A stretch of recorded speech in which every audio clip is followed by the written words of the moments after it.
My name is Brenda, and at 58 years old, I never imagined my son Jeffrey would uninvite me from Christmas dinner.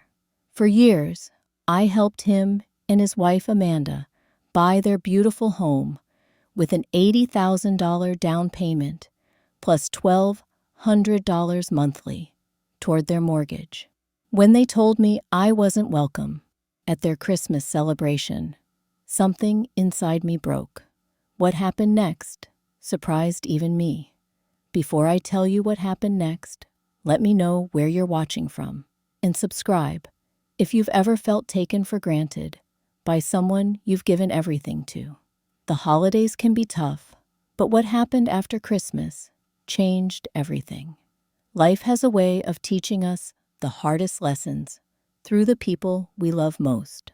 After my husband Robert died, when our son Jeffrey was just 12, it was just the two of us against the world. I poured everything I had into giving him the best life possible. As a real estate agent in Seattle, I worked 60-hour weeks to ensure he had everything he needed and most of what he wanted. When Jeffrey got accepted to Washington State University, I couldn't have been prouder. Though his father's life insurance helped, I still took out a second mortgage on our home to cover the remainder of his tuition.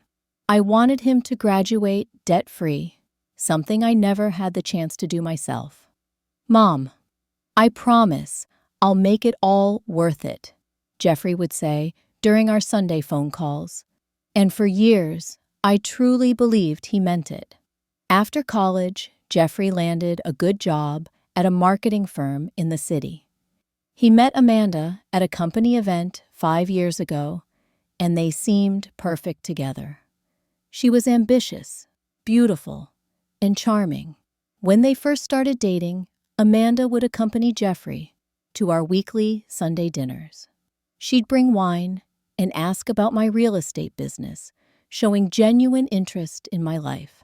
"You raised such an amazing man," Amanda once told me, while helping me clear the dinner table. "I see where he gets his work ethic and kindness." Those comments warmed my heart. I thought I'd found not just a daughter-in-law, but a friend. When Jeffrey proposed to Amanda, I was thrilled. I contributed $20,000 toward their wedding. It was more than I could comfortably afford, but I wanted their day to be perfect. The wedding was beautiful, held at a vineyard outside the city, with 200 guests. Most were Amanda's family and friends. "Thank you for everything, Mom," Jeffrey whispered as we danced together. "We couldn't have done this without you." After the wedding, things began to change subtly. The Sunday dinners became bi-weekly, then monthly. Amanda's warmth cooled noticeably. She'd check her phone throughout dinner or mention they couldn't stay long because they had other plans. 2 years ago, Jeffrey called with excitement in his voice. "Mom, Amanda and I found our dream house. It's perfect. 4 bedrooms, a huge backyard in that neighborhood we always talked about." I was happy for them, but concerned about the timing. The housing market in Seattle was at its peak, and I knew their combined income wouldn't be enough for the mortgage on such a home. "It's a bit out of our price range," Jeffrey admitted, "but we don't want to lose it." That's when I offered to help with the down payment, $80,000, nearly half of my retirement savings. We also agreed that I would contribute $1,200 monthly toward their mortgage, almost a third of the payment. "It's an investment in our future," I told myself, "in my future grandchildren's home." We never formalized the arrangement with paperwork. Jeffrey was my son. I trusted him completely. For the first year, Jeffrey expressed gratitude for every transfer. A text message saying, "Thanks, Mom, you're the best," or flowers delivered on random Tuesdays. Amanda would send photos of home improvements they were making saying, "Thanks to your help, we could afford this new kitchen backsplash." But gradually, the thank yous stopped. My monthly contributions became expected, invisible. Christmas has always been special in our family. Even after Robert died, I maintained our traditions. The tree decorated the day after Thanksgiving, homemade gingerbread houses, and Christmas Eve dinner with all the fixings. For over 30 years, our home was the gathering place for holidays. This past November, I began preparations earlier than usual. I bought Jeffrey's favorite bourbon for his stocking and found a vintage brooch for Amanda that complemented her style. I planned a menu incorporating dishes from both our family and Amanda's traditions. I even converted my home office into a guest room in case Amanda's parents wanted to join us. When I called Jeffrey to confirm plans, his response was uncharacteristically vague. "We're still figuring things out, Mom. I'll get back to you." 3 calls over the next week went straight to voicemail. My texts received brief replies, "Still working on plans," and "We'll let you know soon." A knot formed in my stomach. Something wasn't right. 2 weeks before Christmas, my doorbell rang unexpectedly. I opened it to find Jeffrey and Amanda standing there, neither smiling. They rarely visited without calling first. "Can we come in?" Jeffrey asked, his voice tight. I welcomed them, offering coffee and the cranberry bread I'd baked that morning. They declined both. "We need to talk about Christmas," Jeffrey said after they'd settled stiffly on my couch. Amanda sat slightly apart from him, her designer purse clutched on her lap, eyes fixed on the holiday decorations adorning my living room. The Christmas tree glittered in the corner, already surrounded by wrapped gifts bearing their names. "I've been trying to reach you about that," I said, forcing cheerfulness into my voice. "I've planned the whole menu already. Will your parents be joining us this year, Amanda?" Jeffrey and Amanda exchanged a look that sent ice through my veins. "Actually, Mom, that's why we're here," Jeffrey began, clearing his throat. "Amanda and I have decided we want to start our own traditions this year." "Oh," I paused, confused. "Well, that's fine.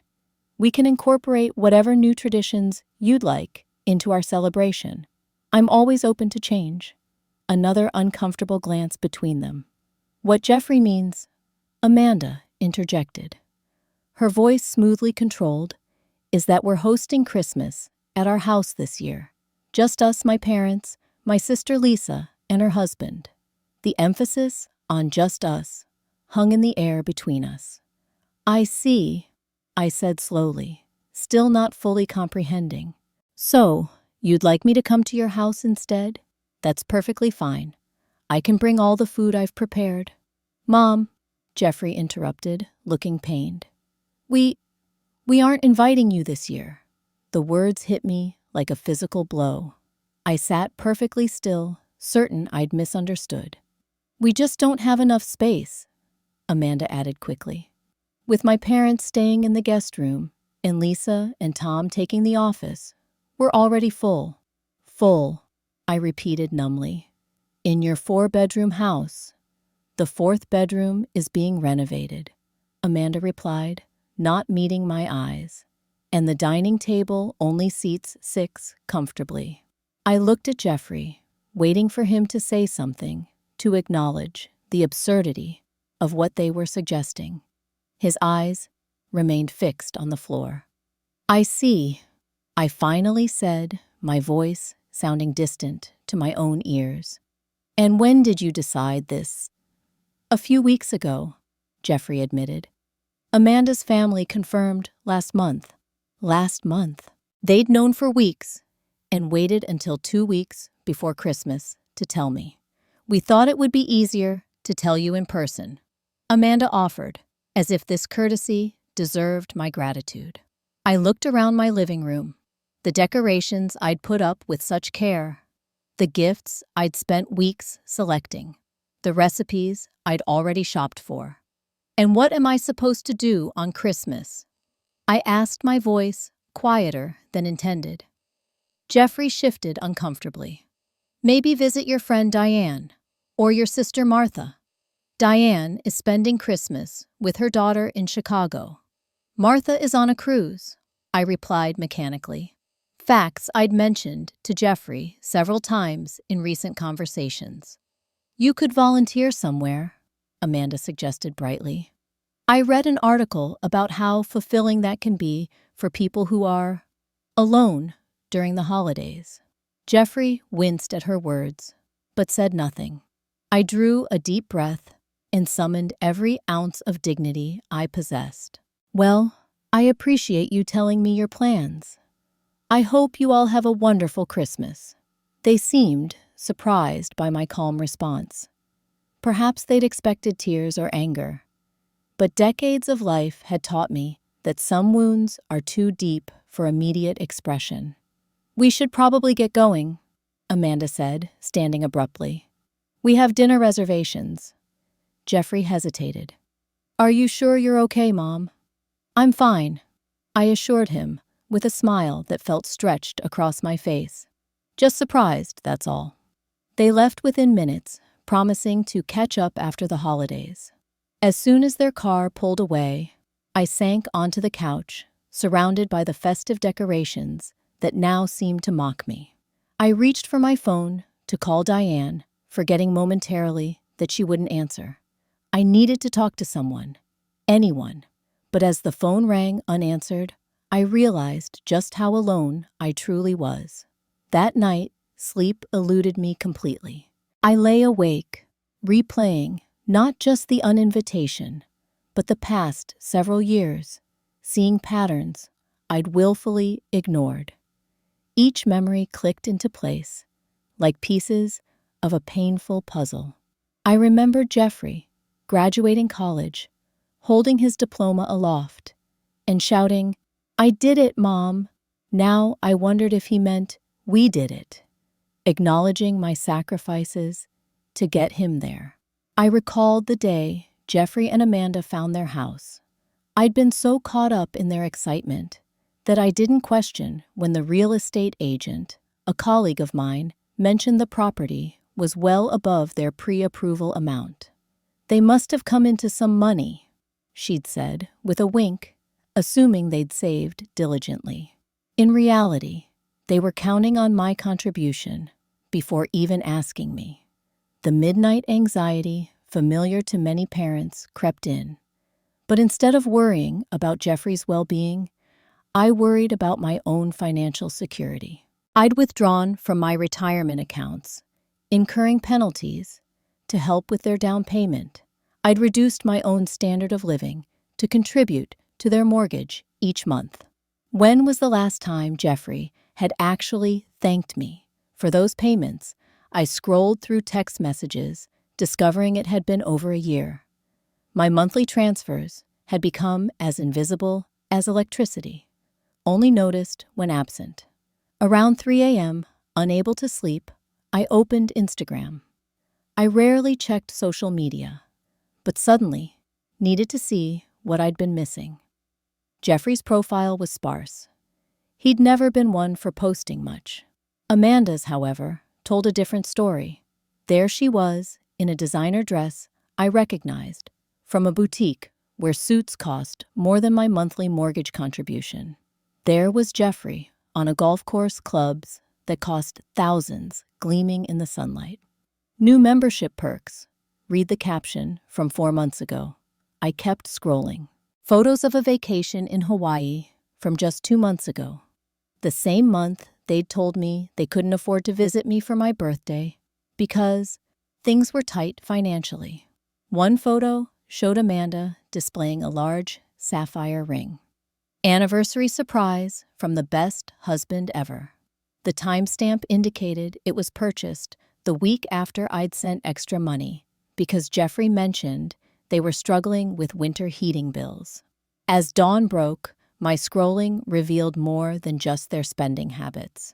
I noticed subtle indicators of how they viewed my place in their lives. Family dinner photos included Amanda's parents, sister, even distant cousins.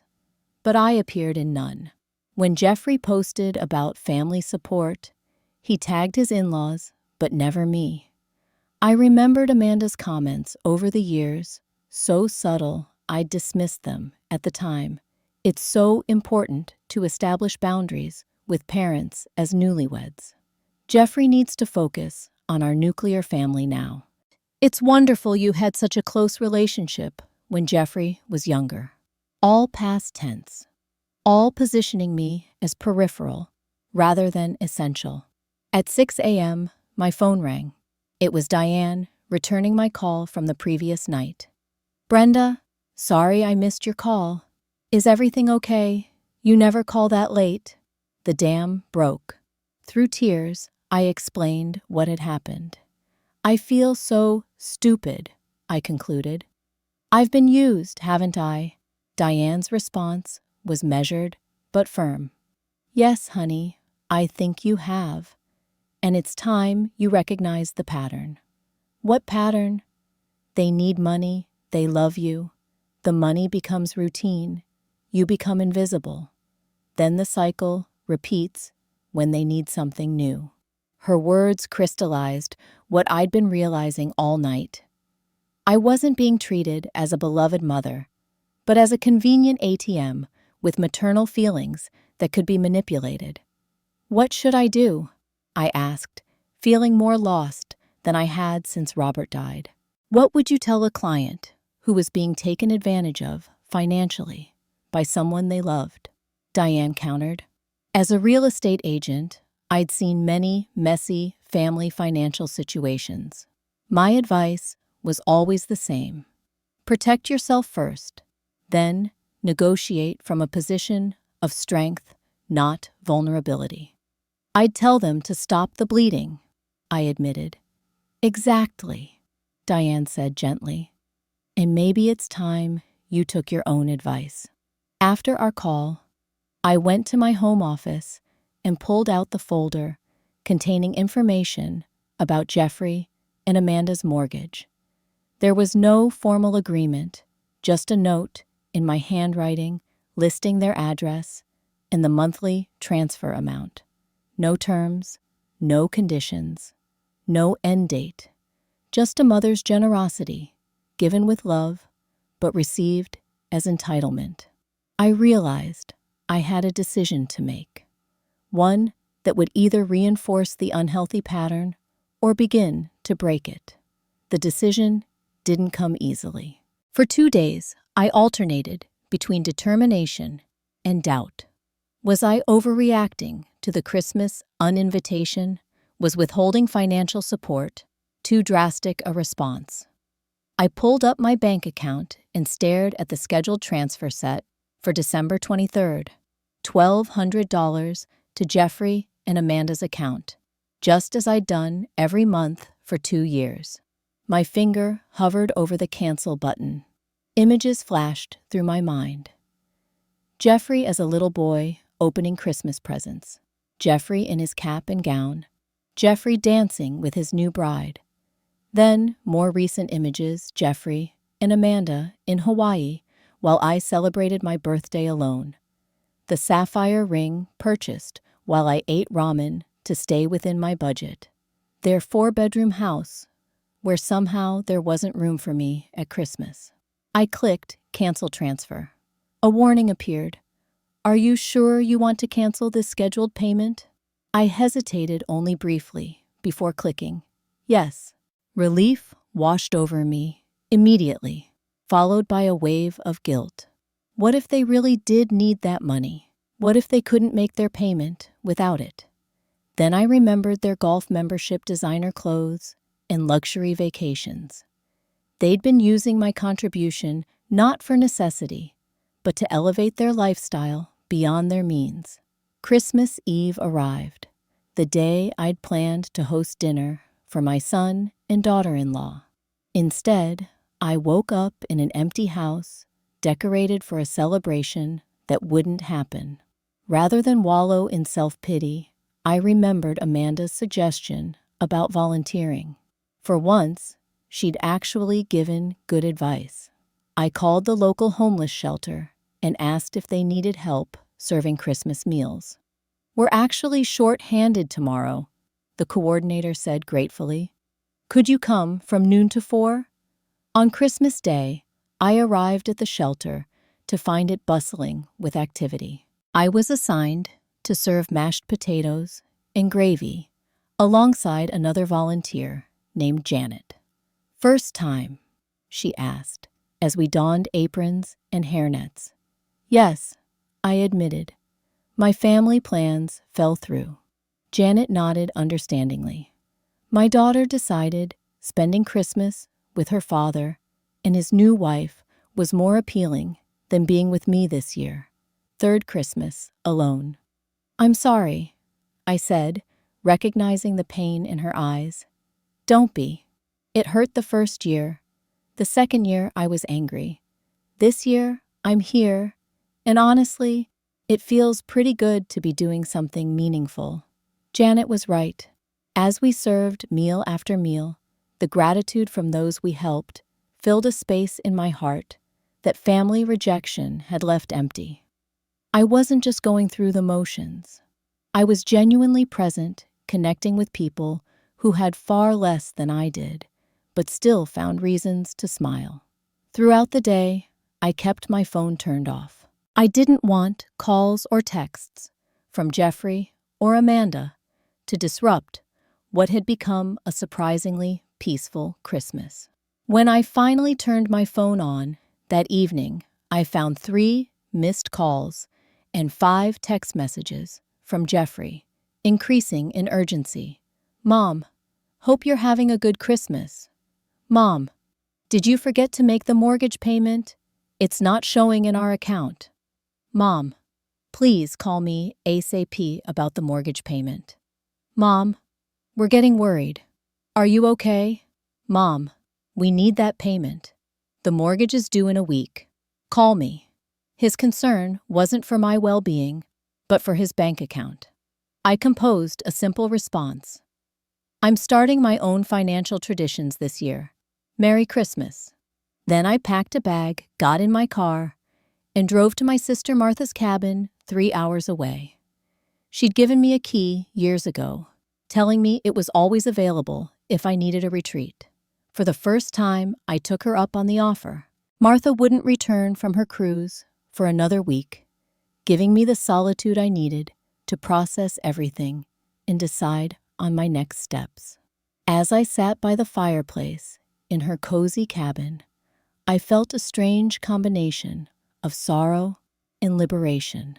The pain of rejection remained, but alongside it grew a newfound respect for myself. My phone rang again. Jeffrey's name flashed on the screen. I silenced it and watched the flames dance instead. 3 days into my stay at Martha's cabin, a car crunched up the gravel driveway. I peered through the window to see Jeffrey's BMW parking behind my sedan. My heart raced as I watched him step out, his face set in an expression I recognized from his teenage years. Determination mixed with indignation. I also noticed Amanda in the passenger seat, arms crossed, making no move to exit the vehicle. The forceful knock came seconds later. I opened the door calmly, as if unexpected visits from uninvited sons were perfectly normal. Mom, Jeffrey said, not bothering with a greeting. What's going on? Why didn't you make the mortgage payment? I stepped aside. Would you like to come in? He brushed past me, scanning the cabin. Is Aunt Martha here? She's still on her cruise. I'm just using the cabin for some quiet time. You didn't answer my question, he persisted, removing his jacket, but remaining standing. The mortgage payment. Why did you stop it? I gestured toward the sofa. Let's sit down and talk about this rationally. There's nothing to talk about, Jeffrey snapped. We had an agreement. You've never missed a payment before. Is Amanda not joining us? I asked, noting her continued presence in the car. Jeffrey glanced toward the window. She's tired from the drive. Now, about the payment.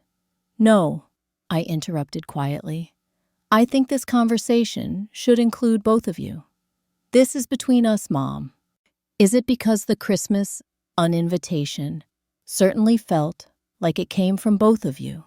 Jeffrey's expression flickered between surprise and guilt. Is that what this is about? You're punishing us financially because we wanted one Christmas to ourselves. Is that how you see it? One Christmas to yourselves. After 30 years of traditions together, you couldn't find space for your mother at a table in your 4-bedroom house. My voice remained steady, despite the emotion rising within me. It's complicated, he said, running a hand through his hair. Amanda's family, we're all invited. I finished for him, every one of them, while I was left to spend Christmas alone. You could have gone to Diane's, or I told you Diane was in Chicago and Martha was on a cruise. You weren't listening, Jeffrey. You haven't been listening for a long time. He sank onto the sofa, defensive posture momentarily abandoned. So this is retribution, withholding money because your feelings were hurt. No, this is consequences. I corrected. For years, I've supported you financially. College tuition, wedding costs, house down payment, monthly mortgage contributions. I did it all willingly, out of love, not obligation. But love should be reciprocal. But that's different, Jeffrey protested. We need that money. We can't make the full mortgage payment without it. I studied my son's face, seeing the boy I raised, but also the man he'd become. Why can't you make the payment, Jeffrey? You both have good jobs. Your combined income is substantial. Where is your money going? He shifted uncomfortably. Living expenses, bills. You know how expensive Seattle is? And golf memberships, designer clothes, vacations to Hawaii. His eyes widened. How did you know social media? I replied simply.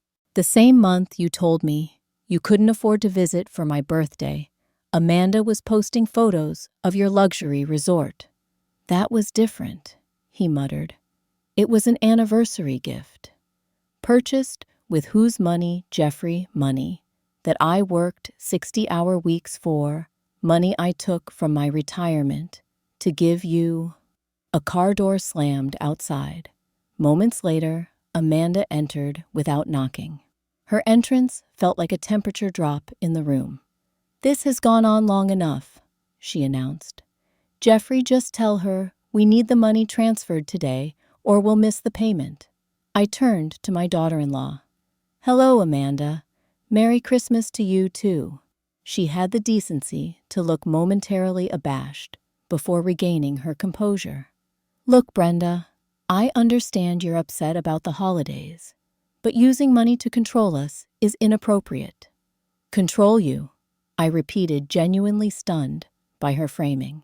Is that how you see my financial support? As control? Why else would you suddenly stop the payment right after we set a boundary about Christmas? She challenged. A boundary, I echoed. Is that what you call excluding me entirely while welcoming everyone else in your family? Our house, our rules, Amanda said firmly. We're establishing our own traditions now. And I'm establishing my own financial priorities. I replied with equal firmness. Jeffrey looked between us, clearly uncomfortable with the direct confrontation. Mom, please. We're struggling more than you know. Then perhaps it's time for some financial honesty, I suggested. Show me your budget. Let me see where $1,200 monthly from me has been going. The silence that followed was deafening. That's what I thought, I continued softly. It wasn't going to the mortgage at all, was it? It was funding your lifestyle upgrades. You have no right, Amanda began. I have every right to know how my money is being used, I interrupted. Money given from love, but received as entitlement. Jeffrey stood suddenly. If you don't restart the payments, you won't be welcome in our lives at all. Think about that. Think about not seeing your future grandchildren. The threat hit me like a physical blow. Not because it frightened me, but because it revealed exactly who my son had become. Or perhaps who he'd been all along beneath my maternal blindness. "If that's your position," I said carefully, "then I need to accept it. I would rather have no relationship than one based on financial extortion." "Extortion?" Jeffrey sputtered. "After everything we've done for you?" The question hung in the air, its absurdity apparent even to him as soon as it was spoken. "I think we're done here," I said quietly. "I love you, Jeffrey. I always will. But I deserve better than this. And honestly, so do you." Jeffrey stared at me for a long moment, something like recognition flickering behind his eyes, before hardening again. He grabbed his jacket and stormed toward the door Amanda closed behind. "This isn't over," he called back. "You'll regret this." After they left, I sat in the sudden silence, tears finally flowing freely. Not just for today's confrontation, but for years of blindness, of mistaking financial support for meaningful connection. The cabin door opened again an hour later. I looked up, hoping irrationally that Jeffrey had returned with an apology. Instead, Martha stood there, suitcase in hand, her expression shifting from surprise to concern as she took in my tear-streaked face. "Brenda, what on earth? I thought you were spending Christmas with Jeffrey." "So did I," I managed before dissolving into fresh tears. Martha dropped her bags and rushed to embrace me. As I poured out the whole story, her expression shifted from shock to outrage to determination. "You did the right thing," she assured me when I'd finished. "Setting boundaries with adult children is the hardest part of parenting, but sometimes it's the most necessary." "I feel like I've lost him," I admitted. "You haven't lost him," Martha said firmly. "You've lost the illusion of him. The real Jeffrey is still in there somewhere beneath the entitlement and Amanda's influence. But finding him again will require standing your ground, not caving in." For the first time in days, hope flickered within me. Not hope that things would immediately improve, but hope that through this painful process, something healthier might eventually emerge. 2 weeks passed with no communication from Jeffrey or Amanda. I returned home, resumed my real estate work, and made a momentous decision. I officially stopped all financial support to them. I met with my financial advisor to protect my remaining retirement savings and create a plan for my future, a future that didn't involve subsidizing my son's mortgage. "You need to prioritize your own security," my advisor Sarah told me. "You've been compromising your retirement to support their lifestyle. That's not sustainable." I nodded, accepting the harsh reality of the numbers before me. "I know. It stops now." Just as I was adjusting to the silence from Jeffrey, my phone rang with an unfamiliar number. When I answered, a woman's voice greeted me. "Brenda, this is Susan, Amanda's mother." My stomach tightened. Was this a coordinated attack from Amanda's family now? "Hello, Susan," I replied cautiously. "I hope you don't mind me calling. I got your number from Jeffrey's phone." Her tone lacked the accusation I'd expected. Instead, she sounded almost apologetic. "What can I help you with?" I asked. "Actually, I'm calling to apologize," Susan said, surprising me completely. "About Christmas. I had no idea you weren't invited until after the fact." "You didn't know?"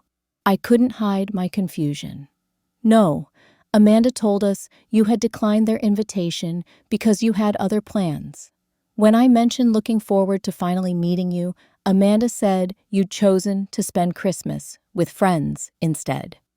It wasn't until Jeffrey started panicking about the mortgage payment that the truth came out.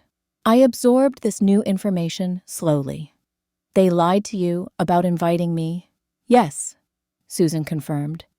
"And I want you to know that Tom and I were horrified. We would never have gone along with excluding you had we known. I appreciate you telling me this, I said, unsure what else to add. There's more, Susan continued hesitantly. I think you should know that Jeffrey and Amanda are in serious financial trouble, despite appearances. What kind of trouble? I asked. They took out a second mortgage 6 months ago without telling you. Amanda convinced Jeffrey they deserved a certain lifestyle, one their actual income couldn't support. Even with your contributions, they've been struggling to make both payments. The revelation stunned me. A second mortgage. What for? Home renovations primarily. Amanda wanted the house featured in some local design magazine. Plus the vacations, the golf membership, her shopping habits. Susan sighed.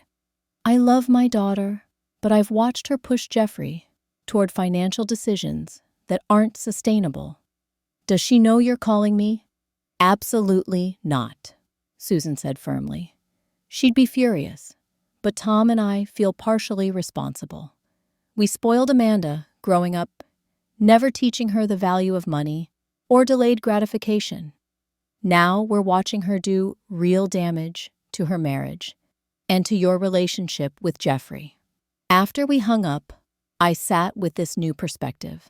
The situation was both worse than I'd imagined financially and somewhat less personal than I'd feared. It wasn't just about excluding me. It was about maintaining appearances at any cost. 3 days later, an email arrived from Jeffrey. The formal tone was so unlike him that I almost thought someone else had written it. Subject: formal apology and request for meeting. Dear Mom, I am writing to formally apologize for my behavior toward you both regarding Christmas and during our confrontation at Aunt Martha's cabin. After much reflection, I recognize that I have taken your generosity for granted and allowed myself to become entitled to your financial support without showing appropriate appreciation or respect for your place in my life. The past weeks, without your support, have forced Amanda and me to confront some uncomfortable truths about our financial situation and priorities. While this has been difficult, it has also been necessary. I would like to request a meeting to discuss how we might move forward and rebuild our relationship on healthier terms. I understand if you need time before responding to this request. With sincere regret, Jeffrey. The email's formality felt strange, but the sentiment seemed genuine. I waited 3 days before responding, using that time to consult with both my therapist and Martha about establishing healthy boundaries moving forward. My reply was brief. I'm willing to meet Tuesday at 2 p.m. at Riverside Coffee Shop, a neutral location, a time limit implied by the workday setting, and a chance, however slim, to rebuild something worth saving. The coffee shop was busy when I arrived, providing both background noise for privacy and enough witnesses to discourage dramatic scenes. I chose a table in the corner and ordered a latte, watching the door with a mixture of hope and apprehension. Jeffrey arrived precisely at 2 alone. I'd half expected Amanda to accompany him, ready to dominate the conversation. His solitary entrance suggested this meeting might be different. Hi, Mom, he said, approaching the table tentatively. Thank you for agreeing to see me. I gestured to the chair across from me. Would you like something to drink? Just water. He sat down, looking more nervous than I'd seen him since his wedding day. I'm not sure where to begin. How about with honesty? I suggested gently. That seems like a good foundation. He nodded, taking a deep breath. I've been awful to you, not just about Christmas or the money, but for years now. I've taken you for granted, expected your support without reciprocating. And worst of all, I've let Amanda dictate my relationship with you. His directness surprised me. I'd expected defensiveness or partial admissions, not this complete acknowledgement. What changed? I asked. Reality, he said simply. Without your money, we couldn't make our payments. We had to face the truth about our finances. And in doing that, I had to face the truth about how I've been treating you. Tell me about the second mortgage, I said. His eyes widened. How did you— Susan called me. Jeffrey ran a hand through his hair. Amanda's going to be furious. I'm not here to talk about Amanda's feelings, I reminded him. I want to understand what happened. Over the next hour, Jeffrey shared the full story. How Amanda had pushed for expensive renovations to get their home featured in Seattle Home Magazine. How they'd taken out a second mortgage, assuming they could manage the payments with my contribution covering the first mortgage.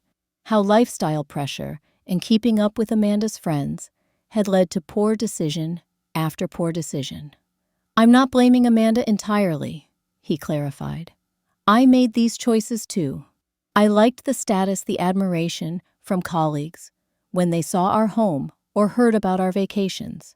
It was intoxicating to live beyond our means. And excluding me from Christmas, was that about appearances too? Pain flashed across his face. Partly.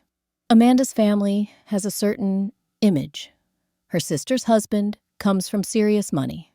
There was pressure to host the perfect Christmas, and Amanda worried you might mention the financial help you've been giving us. But that's no excuse. No, I agreed. It's not. When you stopped the payment, Jeffrey continued, everything fell apart quickly. We missed January's mortgage payment. The bank called. We had no reserves because we'd spent everything. And now we're in couples counseling, he said, surprising me again. Amanda didn't want to go initially, but when I told her I was considering separation, she agreed. We've had 3 sessions so far. Is it helping? Slowly. The counselor has helped us see some toxic patterns in how we relate to each other and to money. Amanda's beginning to recognize how her upbringing affected her values. I'm working on standing up for what matters to me, including my relationship with you. I sipped my latte, processing his words. What do you want from me now, Jeffrey? Not money, he said quickly. I'm not asking you to resume payments. We're working with a financial counselor to create a realistic budget and considering downsizing to a smaller home we can actually afford. Then what? A chance to rebuild our relationship, he said softly. Maybe start with Sunday dinners again, just once a month. At first, I miss you, Mom. The real connection we used to have, not the transactional relationship it became. I considered his request carefully. I'd like that, but I need to know Amanda is on board. Real reconciliation can't happen if she's resistant. She wants to meet with you separately to apologize, Jeffrey said. She suggested it herself, actually. The counseling is making a difference, Mom. We're both recognizing how destructive our behavior has been. I'd be willing to meet her, I said cautiously. And about Christmas, Jeffrey added. We'd like you to join us for Easter instead. Both families together. Susan and Tom specifically asked if you could be included. I couldn't help but smile at that. Susan seems like someone I'd get along with. You would, Jeffrey confirmed. She reminds me of you sometimes. Practical, straightforward. As our meeting concluded, Jeffrey hesitated before standing. I know trust takes time to rebuild. I'm prepared for that. But I want you to know how sorry I am and how committed I am to making things right. For the first time in months, I believed him. Over the following weeks and months, small steps led to meaningful progress. Amanda's separate apology came with specific acknowledgments of her behavior and seemed sincere, if somewhat stilted. Our first Sunday dinner was awkward but civil. By the 3rd month, conversations flowed more naturally. I kept my financial boundaries firm. Instead of contributing to their mortgage, I used that money to establish a small scholarship fund at the local community college for single parents returning to education. The irony wasn't lost on me. Supporting strangers in their journey toward financial independence while refusing to enable my son's financial dependence. 6 months after the Christmas uninvitation, Jeffrey and Amanda hosted Easter dinner as promised. Both families gathered around their table, smaller than their previous one, in their new, more modest home. Susan and I discovered we indeed had much in common, including a newfound determination to support our children's marriage without enabling destructive patterns. During these months, I discovered parts of myself that had been subsumed by my identity as Jeffrey's supportive mother. I joined a hiking group, took a watercolor class, and made new friends who knew me as Brenda, not just as someone's mother. I dated occasionally, enjoying male companionship without rushing toward commitment. The pain of that Christmas rejection never completely disappeared, but it transformed into something valuable, a turning point that ultimately strengthened, rather than destroyed, our family bonds. Jeffrey and Amanda learned to live within their means. I learned to love with boundaries. We all learned that healthy relationships require both generosity and respect. As I reflect on this journey, I'm reminded that sometimes the greatest gift we can give our adult children isn't financial support, but the dignity of facing consequences and the opportunity to build authentic relationships beyond monetary transactions. Have you ever had to establish difficult boundaries with family members? Tell me in the comments below about a time when saying no actually improved a relationship.